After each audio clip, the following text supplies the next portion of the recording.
I've been away for a few days, and so I came back yesterday. Of course, since my babies have been thirsty for a while, I decided to water so that they can have a little drink. And so this pretty little one that you see that's all yellowed up, it's been thirsty for a while. And of course, this honey pink, after being thirsty for a long time, decided to do a harakiri. And after having a drink, I think last night already, I just didn't notice it because I was watering in the dark, but this would have already sort of been in this condition when I watered it last night, because all that yellow stuff doesn't sort of happen overnight. Normally it takes a while before they do that, so it waited for a long time to be watered. And when water didn't come, it's decided yesterday or maybe a day before that to just rot a few leaves so that this can have a drink, or the rest of the plant can have a drink. And by the time I watered it last night, this is already old, rotting. So this is not overnight rotting actually. So based on the softness, because before this rots to that, they would start growing like this first, and then a day later they would sort of go like this or even worse. So anyway, that's why it's important during summertime to keep them hydrated.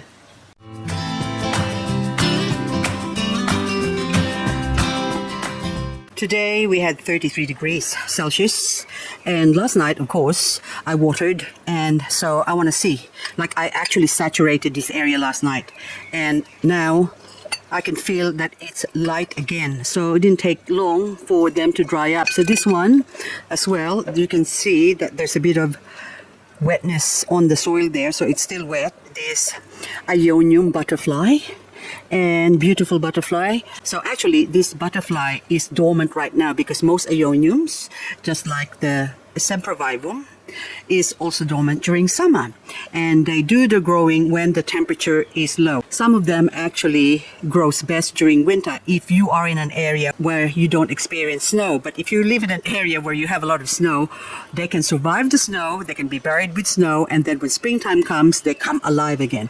But in temperate areas like we do, we get a lot of frosts, but we don't get snow, so they don't really get covered by snow. Winter is their growing season, and so as the Ionium. But Ionium grows when it's cooler, not cold. Freezing cold, they don't like it.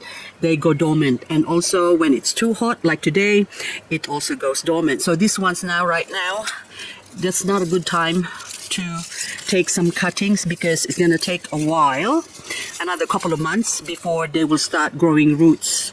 But in saying that, this Ionium that I beheaded a few weeks ago during summer, actually, I thought it's gonna die anyway because it all turned yellow, and so I thought it's not gonna survive, so I might as well take a chance and chop its head off. And then now it has grown a lot of baby heads, so hopefully they will grow more with the green chlorophyll basically. So I think that one on top has got a bit of green on that one, but the rest of it is white, so I'm not too sure. So hopefully they will survive. So anyway, but I still maintain the watering them when it's dry, because it's not good to let them dry up too much as well. So when the soil is dry, then that's when I give them a bit of a drink. So I've watered this area last night, so you can see there's still some water there, but overall I prefer to keep them a little bit moist in the bottom. So when I water Ioniums, that is, I sort of half water it, so let the roots reach through the soil where the moisture is. Otherwise they will rot. So in this case I might be going away for the new year again. I might, okay, so that's the operative word. I don't know yet what I'm doing. So just in case I go away to get them ready for New Year when I'm gone, so I have no choice but to water it. And I can feel straight away it's already dried up as well. So 33 degrees is very, very hot for these babies. Oh, I found the head of this Ionium that used to be yellow. So now that's all dried up. So anyway, you can go join there and be a compost to your baby plant. I am at my local hardware store. And this is bad news, because look what I've got now. Oh, crested. And that one, I haven't got this one, Fasula Dorothea. And also this one, Mammillaria Betula Oruga. I haven't got, I always wanted to get one, but look, see? And this one, I've already killed a few of these, but I'm gonna try again because I love my trumpet. So there's a whole heap of, Sempervi. Lots of Sempervivum mostly on these ones. Look, blue boy, they're so gorgeous. Santa's little helper. Yes, please. And then now, look what I found. I got Edelweiss. This is actually quite easy to grow and quite easy to kill as well if you neglect them, which is what I did. But anyway, that one. And pineapple head. I already have a pineapple, but this one I just can't resist, okay? So they're so fast growing, but I haven't got enough. If I wait for mine to produce more babies, then it's gonna take me 10 years, so I might as well get another mother plant. So these are my Christmas presents for myself. So first of all, Mammillaria Betula Oruga. I've always wanted to get one of these, but this plant was, I think the last time I saw it online, it was for sale for $25. So when it came up, or when I saw it straight away, I was like, ooh, happy day. So bought it, but I knocked off one of the heads. Hang on, I'll just move you here. Edelweiss. Whoops, did you grow roots already? Well, that tip there, look, looks like it's growing roots. Isn't that fantastic? So anyway, we can go here, and should I put you in separate pot? I think I should do that, but for now, I'll just leave it for now here. And since we're doing this video, I'll just put it on the side there. And of course, the rest of my babies. So Euphorbia pineapple head, I'm gonna take this off, and of course I'm gonna let this absorb the water because I also watered this pot yesterday or last night, and so I'm gonna put it where my other pineapple head is, and they can go happy days together. And when they dry up or I have time, and then I'm gonna repot this and put it in a bigger pot.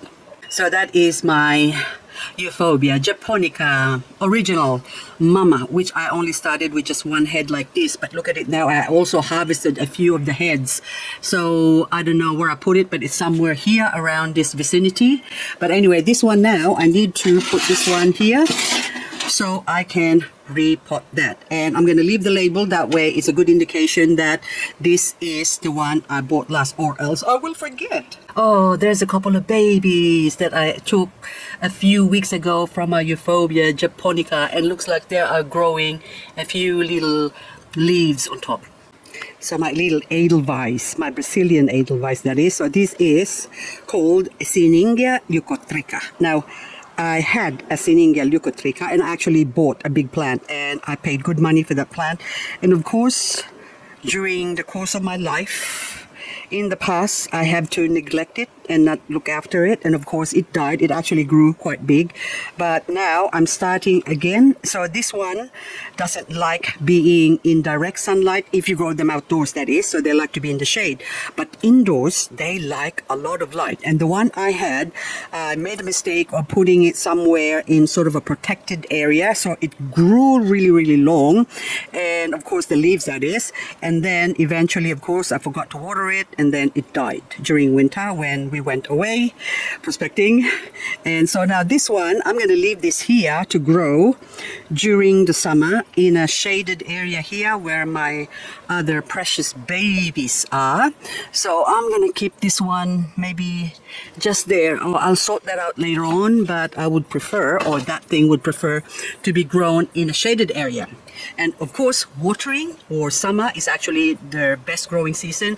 So I'm going to be watering it a lot more when the soil dries up. Now, I'll go with this one first, Maytime Crest. Now this one, Maytime Crest, this is Sempervivum. I just like the crested because I'm collecting crested and weird succulents. So this one right now is dormant. So because the weather's hot, so it's not going to grow. So where I'm going to put this is somewhere where it's protected as well with the other Sempervivum and my Ionium. So I'm just looking for a spot here.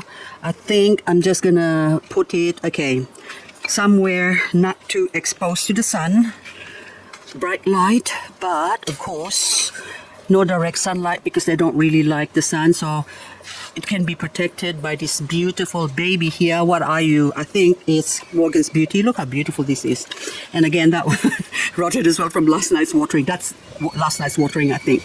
Anyway, so it's heavy still, and of course she's just going to grow in there. And I've actually done cleaning video of this one, but that one's already got that spot there. So anyway, hopefully this thing will grow, and I have to remember to put some fertilizer on this one because agavoides during summer will lose their color if they're exposed to the sun directly. Direct exposure, that is. But if they're placed in area where they're sort of semi-shaded, then they can retain their color. And peperomia de labriformes Ecuador. I'm going to bring this inside because this can be grown inside, so I am not growing my peperomia outdoors anymore, so you can go inside, although this has been outside for a while. So if you look at the back here, so this is a good thing about this company who sells the succulents, because they've got this card that tells you about precision, watering, feeding, repotting can be left to overgrow their pots or repotted in the warmer months in almost any well-drained potting mix. So I'm going to leave this for a couple of years in this pot and see how it goes. But anyway, this is supposed to go indoors. They under protected, partially shaded positions, outdoors. Indoors only in sunny position. So they do like the sun, or else they grow leggy as well. So my area out indoors now, where my family room is, they can grow in there. I still got room to take in another plant. If not, I have to set up a new area to grow a lot of my indoor plants. They say Dorothea or Dorothea. Anyway, Dorothea here, Crassula, I've had one many years ago. And I went away, and of course, during winter, when I came back, it actually died. So I don't know whether it got hit by the frost or whatever. So when I came back, it's all dried up. But the growing season is when the temperature is cooler. So summer again, they are dormant. So feeding, watering can be left to overgrow their pots or repotted in warmer months in almost any well drained. So underprotected. So I find that Crassula, a lot of Crassula, this is very generalized. Are they all the same? So I'm just trying to find out now. Can be left to over. Yep, I think warmer months. So again, so trumpets or Echeverria likes the warm weather, but Dorothea, Crassula, they prefer to be on the cool. So just like my variegated Crassula here, that one is in the shade sort of thing, and the color is coming up, or the variegation is maintained. But on this side of the world where it's more exposed to afternoon sun, even though it's in a 50% shade cloth covered area, it tends to lose its color, but it goes really pretty pink, almost purple. And as far as the trumpet is concerned, this is probably number 4 Echeverria trumpet pinky blue form that I've killed. Well, 2. This will be the 3rd blue form that I've killed, and there's also pink form. And of course, just like this, lilac mist, or lilac fingers, or whatever. Anyway, topsy-turvy, it says. That's topsy-turvy, but it's actually something pinky finger, whatever. Whatever, but anyway, so it's got a funny shape, and lilac frost, I think, lilac mist, sorry, I think it might be lilac mist. Anyway, I'm gonna double check it, but anyway, so I like all that weird form. So I'm having a go again, but in the middle here, you can see the dark spots. Oh no, I hope it doesn't die on me as well, but the center is sort of yellowish. So maybe if I put it here, you can grow and not die on me. I would like to say thank you so much for watching, and of course I've got sweat getting into my eyes because it is still hot. So 33 degrees in the afternoon. This is about 5 o'clock in the afternoon now, but it's still hot or warm. Anyway, I'm sweating like a pig. Pigs don't sweat, they say. Anyway, I'm wishing you all a very safe and happy, wonderful 2026. Blessings and happiness with your family. And of course, don't eat too much, don't drink too much, everything in moderation. And may all our succulents grow for 2026. Thank you once again, and see you next year.